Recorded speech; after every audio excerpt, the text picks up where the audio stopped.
جو یہ سوچتے ہیں کہ جی ہمارے باپ دادا کہتے تھے کہ خواب میں جو ہمارے وہ عزیز جو ہمارے اس دنیا سے کوچ کر چکے ہیں، ہم سے جدا ہو چکے ہیں، مر چکے ہیں، وہ اگر خواب میں آئیں تو اگر وہ کوئی چیز ہمیں دیں تو وہ اچھی نہیں ہے، اگر ہم سے کوئی چیز مانگیں تو وہ اچھی ہے، اور بعض کہتے ہیں کہ وہ کوئی چیز ہم سے مانگیں وہ جو ہے وہ چیز اچھی نہیں ہے، بلکہ وہ کوئی چیز ہمیں دے کے جائیں، خاص طور پر جب ہم پریشان ہوتے ہیں اور وہ آ جاتے ہیں، ان کے پاس اتنا ٹائم ہوتا ہے کہ وہ آ جاتے ہیں اور کچھ دے جاتے ہیں تاکہ ہماری ٹینشن ختم ہو جائے۔ تو ہم آج بہت ساری چیزیں ہیں جو خدا نے سکھائی ہیں مجھے، وہ میں آج آپ لوگوں کے ساتھ شیئر کروں گا۔ اس سے پہلے ہم اس پیسج کے بارے میں سمجھیں گے، جنوب کے جانوروں کی بابت بار نبوت۔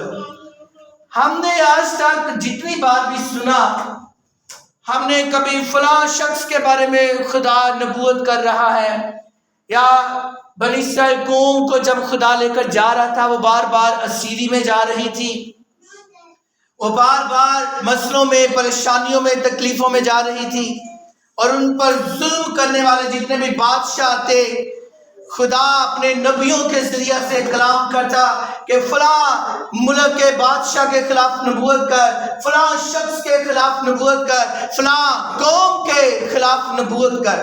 ہم نے اب تک جتنی بھی چیزیں سیکھی، یا جتنی بھی چیزیں ہم میں سے بہتوں نے سیکھی ہوں گی، وہ لوگوں کے خلاف نبوتیں ہوتی ہیں، لیکن آج یہ پہلی دفعہ ایک پیسج پڑھا ہے کہ جنوب کے جانوروں کی بابت بار نبوت ہے۔ جانوروں کی بابت لکھا، دکھ اور مصیبت کی سرزمین میں جہاں سے نر و مادہ، شیر ببر اور افعی اور اڑنے والے آتشی سانپ۔ ایک بات سمجھ لیں، آتشی سانپ ہیں، آتشی سانپ اڑنے والے بھی ہیں، مطلب یہ کہ ان کے منہ سے آگ بھی نکلتی ہے اور وہ اڑتے بھی ہیں۔ ایسی بھی مخلوق اس دنیا میں موجود ہے، اور وہ اپنی دولت گدھوں کی پیٹھ پر اور اپنے خزانے اونٹوں کے کوہان پر لاد کر اس قوم کے پاس لے جاتے ہیں جس سے ان کو کچھ فائدہ نہ پہنچے گا۔ میرے عزیزو، یہ اس راہ کی بابت بات ہو رہی ہے جنوب کی طرف سے۔ یہ دراصل یہودیہ کا دوسری طرف جنوب کا ایریا ہے، جہاں پر یہ لوگ کیا کرتے تھے کہ مصر کے راستے بھی، جب مصر کے پاس بھی جاتے اور جانوروں کے اوپر اپنے ہدیے، نذرانے، خزانے لے کر جاتے تھے وہاں پر۔ اور اگر اس کی تھوڑی ایک اور ہم اس بات کو سمجھنے کے لیے اگر سلاطین کی دوسری کتاب پڑھیں تو اس کے چیپٹر میں ہم دیکھتے ہیں 17 باب کی آیت نمبر 4 میں کہ کلام مقدس میں لکھا کہ وہ کیا کرتے تھے کہ جو اپنے گدھوں پر لاد کر اپنے جو خزانے ہدیے تھے وہ سور کے بادشاہ کے پاس لے کر جاتے تھے۔ تو کلام مقدس کی اس آیت میں لکھا ہے، ہم دیکھیں گے، ذرا سلاطین کی کتاب میں ساتھ نکالیں، دوسرا سلاطین، خدا ان تیرا شکر ہو، میرے ساتھ نکالیے گا کلام مقدس میں سے سلاطین کی دوسری کتاب، اس کا باب نمبر 17 اور اس کی آیت نمبر 4 پڑھیں گے ہم۔ لکھا، اور شاہ اسور نے ہوشیے کی سازش معلوم کر لی۔ یہاں پر اب چونکہ اسور کا جو بادشاہ تھا وہ پوری دنیا پر حکومت کر رہا تھا، اور ہر ایک قوم سے، ہر ایک ملک سے وہ سال بہ سال ٹیکس لیتا تھا، اور جو بھی اسے ٹیکس نہیں دیتا تھا وہ اسے غلام بنا لیتا اور اس ملک پر حملہ کر کے ان کے لوگوں کو قید کر لیتا، ان کے شہروں کو آگ لگا دیتا تھا۔ تو کلام مقدس میں لکھا ہے کہ اور شاہ اسور نے ہوشیے کی سازش معلوم کر لی، کیونکہ اس نے شاہ مصر کے پاس ایلچی بھیجے اور شاہ اسور کو ہدیہ نہ دیا جیسا وہ سال بہ سال دیتا تھا، سو شاہ اسور نے اسے بند کر دیا اور قید خانہ میں اس کی بیڑیاں ڈال دی۔ کیا ہوتا ہے کہ وہ جو یہاں پر ہم پڑھتے ہیں یہ اسی راستے کی بات ہے۔ اس حوالے کو اس لیے پڑھا گیا کہ یہ اس راستے کی بات ہے کیونکہ وہ کیا کرتے تھے کہ جانوروں کے اوپر شاہ اسور کے لیے خزانے، ہدیے نذرانے اور جو سال کے بعد ٹیکس دینا ہوتا تھا وہ اس کے اوپر لاد کر وہ اسی راستے سے شاہ اسور کے پاس جاتے اور اس کو نذرانے دیتے تاکہ وہ ان کے ملک کی طرف حملہ نہ کرے، رخ نہ کرے اور نہ ان کے لوگوں کو قتل کرے اور نہ ان کے شہروں کو آگ لگائے۔ یہ بات بڑی تھی۔ خدا نے اپنے بندہ یوسیہ سے کہا کہ ان راستوں پر جانے والے ان جانوروں کے خلاف بارے نبوت کر، اور ان راستوں وہ دکھ کی سرزمین انہیں کہا گیا، اور وہ جو جانور ہیں ان جانوروں کا کیا مقصد ہے؟ میرے عزیزو، ابلیس جو ہے وہ بڑا شاطر ہے۔ ابلیس کیا کرتا ہے کہ ابلیس جو ہے وہ خواب کے راستے میں، خواب کے ذریعے سے وہ خدا کے لوگوں پر حملہ کرتا ہے۔ یہاں پر جتنے جانوروں کا ذکر کیا گیا ہے میں ان جانوروں کی خصلت کے بارے میں بتانا چاہتا ہوں۔ اب جتنے بھی جانور ہم اپنے جسمانی طور پر دیکھتے ہیں، بکری کو دیکھ لیا، مگرمچھ کو دیکھ لیا، سانپ کو دیکھ لیا، کتوں کو دیکھ لیا، اب یہ وہ جانور جن کو ہم اکثر بیشتر دیکھتے ہیں، چھپکلی کو دیکھ لیا، اس طرح سے چڑیا گھر میں چلے جائیں تو بندروں کو بھی دیکھتے ہیں۔ تو ایسے بہت زیادہ جانور ہیں اور بہت زیادہ ایسے لوگ بھی ہیں جن کو خواب میں ایسے ہی جانور آ کے کچھ ان کا سامنا بھی ہوتا ہے۔ تو ان کا مقصد کیا ہے ہم اس حوالے سے آج سیکھنے والے ہیں۔ تو جب بھی کوئی بھی خواب آئے تو خواب کے پیچھے کوئی نہ کوئی وجہ ضرور ہوتی ہے۔ یہ مت سمجھے کہ یہ محض ایک جسمانی طور پر خواب تھا، کیونکہ خواب مختلف قسموں کے ہوتے ہیں۔ آپ خواب میں پرانی بلڈنگز کو دیکھتے ہوں گے، بڑی نئی تازہ بلڈنگز کو دیکھتے ہوں گے۔ آپ خواب میں موسم کی حالات کو دیکھتے ہوں گے، جیسے بادل ہے، کچھ زیادہ گہرا بنا ہوا ہے، کچھ ہلکا ہے، کچھ سفید ہے، اس کا بھی کوئی نہ کوئی مقصد ہے۔ خواب میں آپ پھولوں کو دیکھتے ہوں گے مختلف کلرز کے، ان کا بھی کوئی مقصد ہے۔ خواب میں آپ کلرز کو دیکھتے ہوں گے مختلف کلرز میں، خواب میں آپ پتھروں کو دیکھتے ہوں گے، خواب میں آپ موتیوں کو، سونے کو دیکھتے ہوں گے۔ ایسے بے شمار خواب آتے ہیں۔ یہ خواب، ان میں کچھ خواب جو ہے وہ خدا کی طرف سے ہوتے ہیں۔ خدا ان خوابوں کے ذریعے سے کچھ نشان، کچھ پیغام ہمیں دے رہا ہوتا ہے، اور ابلیس جو ہوتا ہے وہ اسی ریسورس کا استعمال کر کے اسی روحانی عالم میں آ کے ان برکتوں کو جو ہمیں مل رہی ہوتی ہے اور ہمیں نہیں پتا ہوتا انہیں وہ ان سے چھین لیتا ہے۔ اور بہت زیادہ ایسے لوگ بھی ہیں جو باپ برکت ہوتے ہیں لیکن ان کو بھی خواب میں آ کر وہ ان چیزوں کو چھین لیتا ہے۔ آج میں چند جانوروں کے، پرندوں کے بارے میں آپ کو بتاؤں گا کہ اگر ہم میں سے کوئی بھی ایسا ہے جس کے خواب میں اگر اسی طرح کا کوئی بھی پرندہ یا جانور آئے تو آپ سمجھ جائیں کہ ابلیس آپ کے خلاف کیسا منصوبہ باندھ رہا ہے۔ ہلیلویہ۔ تو سب سے پہلے ہم سیکھیں گے بکری کے بارے میں۔ بکری ایک پالتو جانور ہے، ٹھیک ہے؟ اور بکری کی شکل میں جب بھی آپ کو خواب آئے اور خواب میں بکری آئے تو ابلیس کی یہ وہ تاثیر کام کرتی ہے، اڑیل پن کی، ہٹیلا پن کی تاثیر ہے۔ یہ ابلیس کی ایک شاطر تاثیر ہوتی ہے، اور یہ بکری کے روپ میں آ کے تو جس کے بھی خواب میں آئے اس پر یہ اثر انداز ہوتی ہے۔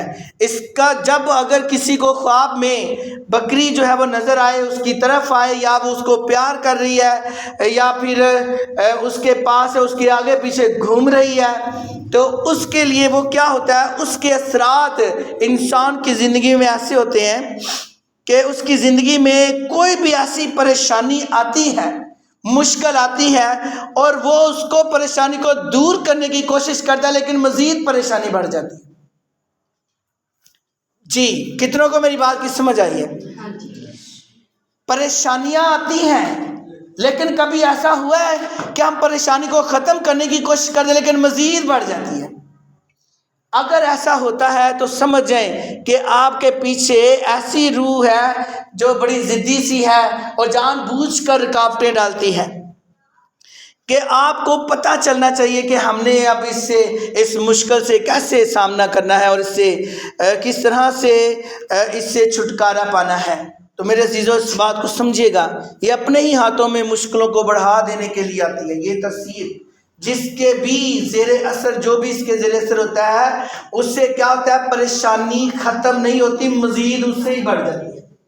کہ وہ انسان، ایسے بہت زیادہ لوگ ہیں جو کہتے ہیں پریشانی کو میں تو ختم کرنے کے چکر میں تھا، یہ مزید بڑھ گئی۔ تو اس بات کو سمجھیں، جس کی بھی زندگی میں ایسا ہوتا ہے، سمجھیں کہ وہ ہٹیلے پن کی تاثیر ہے جو اس کے پیچھے ہے، یہ اڑیل پن کی تاثیر ہوتی ہے۔ دوسرا ہے کتا، یہ ایک عام سا جانور ہے اور بہت سارے لوگ گھروں میں اس کو پالتے بھی ہیں، ٹھیک ہے۔ تو کتا جو ہے یہ سب سے پہلا کام، جو ویسے کتے کی شکل میں جادوگر بھی ہوتے ہیں اس کے پیچھے، گندی تصویریں بھی ہوتی ہیں اور بہت ساری چیزیں ہیں، سب سے زیادہ کتے کی شکل جو استعمال کرتا ہے وہ جادوگر کرتا ہے۔ کوئی بھی کسی کے خلاف علم کر رہا ہے تو وہ کتے کی شکل میں، ایسے کتا، وہ بڑا بھیانک سا کتا اس کے خواب میں آئے گا اور وہ بار بار اس کو دکھائی دے گا، اس کو کھلی آنکھوں سے بھی دکھائی دے گا، وہ سمجھ جائیں کہ اس کے پیچھے جو ہے وہ کوئی پڑھائی کر رہا ہے، تو وہ سمجھ جائیں کہ وہ زندہ جادوگر ہے اس کے پیچھے۔ یہ سب سے پہلا کام جو اس کا ہے وہ گمراہی کی تصویر ہے۔ جس کو بھی بار بار خواب میں کتا ملے گا، سمجھے گا اس کی سوچ ایک جگہ پر نہیں رہے گی، اس کی سوچ بھٹکتی رہے گی، کبھی ادھر کبھی ادھر، وہ ادھر کا سوچے گا، وہ بار بار دھیان ادھر چلا جائے گا، وہ عبادت میں بھی ہوگا، ادھر کا دھیان ادھر چلا جائے گا، وہ سوچے کہیں اور چل جائے، یعنی اس کا فوکس نہیں ہوگا، ایک کام پر، ایک چیز پر وہ دھیان نہیں دے پائے گا۔ اس کے علاوہ میرے عزیزو ایسی ایک تاثیر بھی ہے، کیونکہ جادوگر کوئی بھی ہے، یہ بات اپنے ذہنوں میں بٹھا دے، جادوگر کوئی بھی ہے، اس کا سب سے پہلا کام یہ ہوتا ہے کہ وہ بدی کرے، جنسی بدی کرے، جس کو زناکاری بولتے ہیں۔ وہ خواب میں ایسے گندے خواب بھی آتے ہیں، تو جب بھی اس طرح کے معاملات ہوتے ہیں، سمجھ جائیں کہ اس کے پیچھے جو ہے یہ اس کی وجوہات ہیں۔ تو بعض اوقات ہم میں ایسے بہت سارے بیٹے، بہت ساری بیٹیاں ایسی ہیں جن کے خواب میں ایسی ان کے ساتھ اس طرح کے معاملات ہوتے ہیں، لیکن وہ شرم کے مارے بتا نہیں پاتے۔ لیکن آپ کو پتہ ہونا چاہیے کہ جس کسی کے ساتھ بھی ایسے معاملات ہوتے ہیں، وہ یہ سمجھے کہ وہ اس تصویر کے بڑے زیر اثر ہیں اور یہ بہت خطرناک ہے، کیونکہ اس طرح سے آہستہ آہستہ وہ تصویر ان کے پورے بدن پر قبضہ کر لیتی ہے۔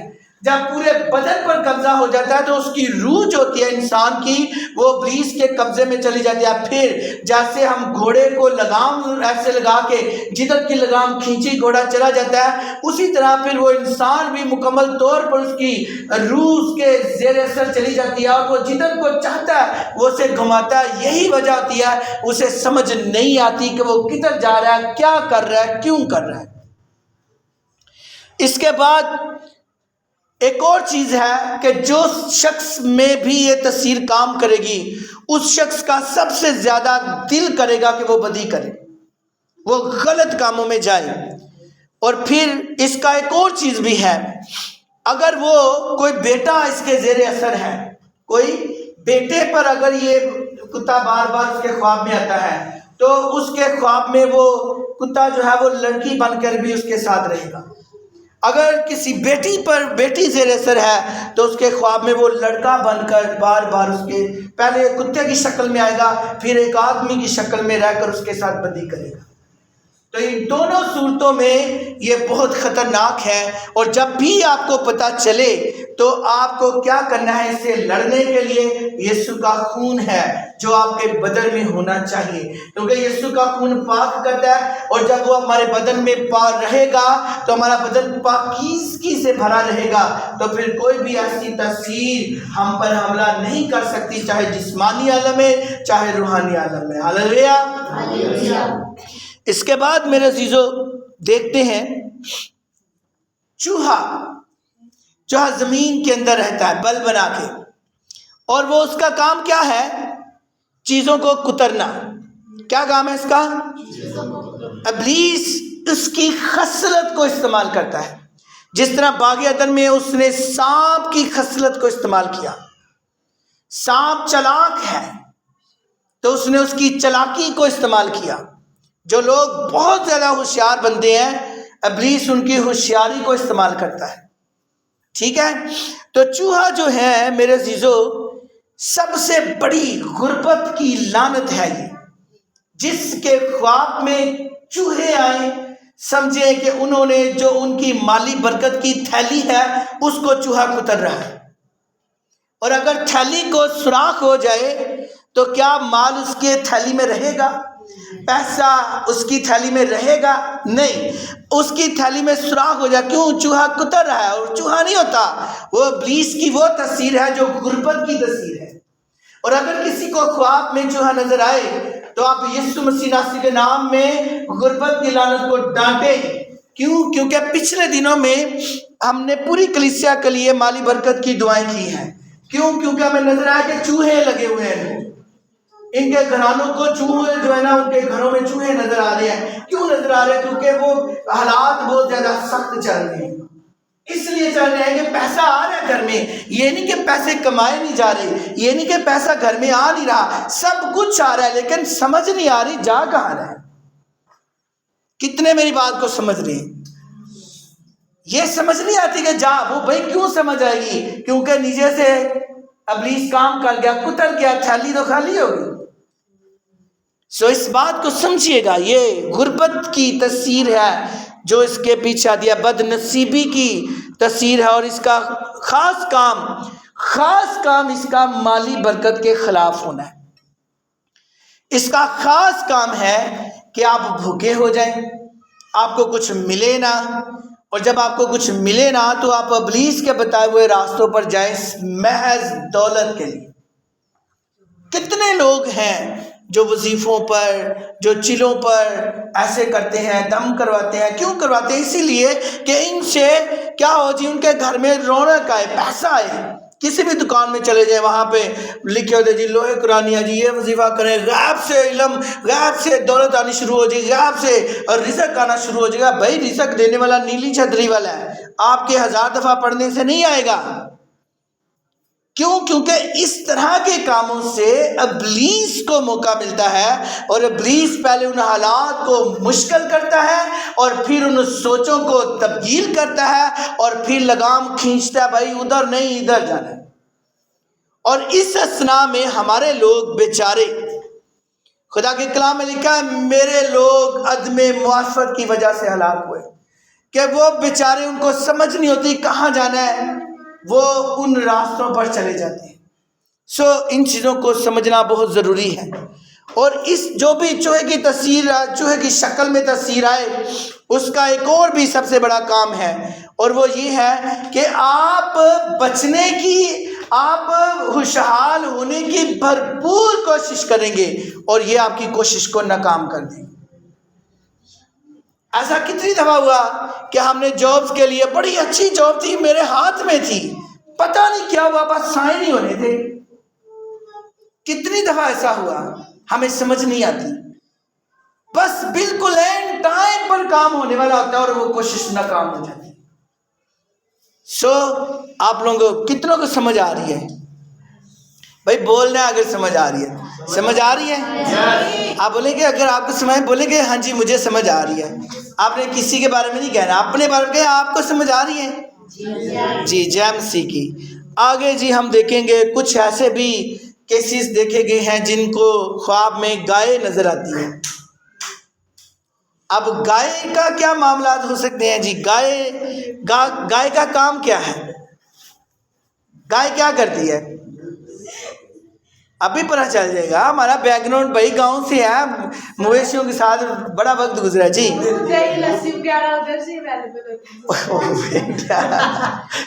وہ تو سورس ہے، لیکن گائے کا کام کیا ہے؟ چارہ کھانے کے بعد وہ جب فارغ ہوتی ہے کیا کرتی ہے؟ کیا کرتی ہے؟ وہ اپنے منہ کو جگالی کرتی رہتی ہے. اس کا ایک مطلب ہے، یہ اس شخص کو ظاہر کرتی ہے جو مغرور ہے اور بددنیا بولتا رہتا ہے. سمجھ آ رہی ہے آپ لوگوں کو؟ یہ اس شخص کو، مغرور شخص کو ظاہر کرتی ہے، فسادی کو ظاہر کرتی ہے. یہ اس شخص میں کام کرتی ہے، اور جو بہت زیادہ لڑتے ہیں لوگ ان میں یہ چیز کام کرتی ہے.